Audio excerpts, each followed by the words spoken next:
ಗೃಹಲಕ್ಷ್ಮಿ ಯೋಜನೆಯ 14ನೇ ಕಂತಿನ ಹಣ ಆಲ್ಮೋಸ್ಟ್ ಎಲ್ಲರಿಗೂ ಕೂಡ ರಿಸೀವ್ ಆಗಿದೆ ಅಂತ ನಾನು ಭಾವಿಸ್ತಾ ಇದ್ದೀನಿ. ಯಾಕಂದ್ರೆ ಮೊನ್ನೆ 12ನೇ ತಾರೀಕಿಗೆ ಹಣ ರಿಲೀಸ್ ಆಗಿ ನಿಮ್ಮೆಲ್ಲರ ಅಕೌಂಟಿಗೆ ಬರ್ತಾ ಇದೆ. ಈಗ ಉಪಚುನಾವಣೆ ನಡೀತಾ ಇದೆ, ನಿಮ್ಗೂ ಕೂಡ ಗೊತ್ತಿರಬಹುದು. ಅಂತ ಡಿಸ್ಟ್ರಿಕ್ಟ್ ನವರಿಗೆ ಮೊದಲು ಹಾಕಿದ್ದಾರೆ, ಅವರು ನಿನ್ನೆಯಿಂದ ಉಳಿದಂತ ಡಿಸ್ಟ್ರಿಕ್ಟ್ ನವರಿಗೆ ಹಾಕ್ತಾ ಬರ್ತಾ ಇದ್ದಾರೆ. ಸೊ ದಯವಿಟ್ಟು ಹಣ ರಿಸೀವ್ ಮಾಡ್ಕೊಂಡಿರೋರು ಬಂದಿದೆ ಅಂತ ಕಮೆಂಟ್ ಮಾಡಿ. ನಿಮ್ಮ ಕಮೆಂಟ್ ನಮಗೆ ತುಂಬಾ ಇಂಪಾರ್ಟೆಂಟ್. ಬಿಕಾಸ್ ನಾವು ಇನ್ಫಾರ್ಮೇಶನ್ ಅಲ್ಲಿ ಇಲ್ಲಿ ರಿಸರ್ಚ್ ಮಾಡಿ ತಗೊಂಡು ನಿಮ್ಗೆ ರಿಯಲ್ ಫ್ಯಾಕ್ಟ್ ಕೊಡಬೇಕು ಅಂತ ಟ್ರೈ ಮಾಡ್ತಾ ಇರ್ತೀವಿ. ನಿಮ್ಮ ಒಂದು ಕಮೆಂಟ್ ನಮ್ಗೆ ಎಷ್ಟು ಇಂಪ್ರೆಸ್ ಮಾಡ್ಬಿಡುತ್ತೆ, ಲೈಕ್ ಅಂದ್ರೆ ಇಂಟ್ರೆಸ್ಟ್ ಬರುತ್ತೆ ಇನ್ನ ಮಾಹಿತಿ ಕೊಡ್ಬೇಕು ನಿಮಗೆ ಅಂತ. ಓಕೆನಾ? ಸೊ ಅಕ್ಕಿ ಹಣ ಬಂದ್ಬಿಟ್ಟು ಗೃಹಲಕ್ಷ್ಮಿ ಕಂಪ್ಲೀಟ್ ಆದ್ಮೇಲೆ ಹಾಕ್ತಿವಿ ಅಂತ ಹೇಳಿದ್ದಾರೆ. ಸೊ ನಿಮಗೆ ಈಗ ಗೊತ್ತಿರ್ಬೋದು, ಏನು ಎಲೆಕ್ಷನ್ ನಡೀತಾ ಇದೆ.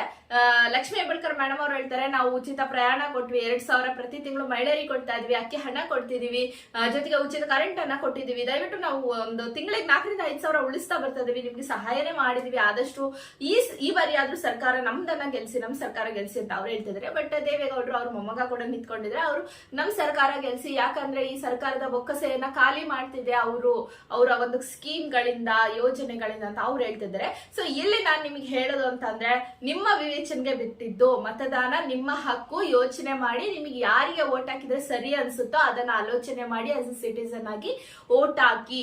ಅದು ದೇಶದ ಒಂದು ಕರ್ನಾಟಕ ರಾಜ್ಯದ ಒಂದು ಅಭಿವೃದ್ಧಿಗಾಗಿ ನಿಮ್ಮ ವೋಟ್ ಆಗಿರಲಿ ಅಂತ ನಾನು ಕೇಳ್ಕೊಳ್ತಾ ಇದ್ದೀನಿ. Thank you.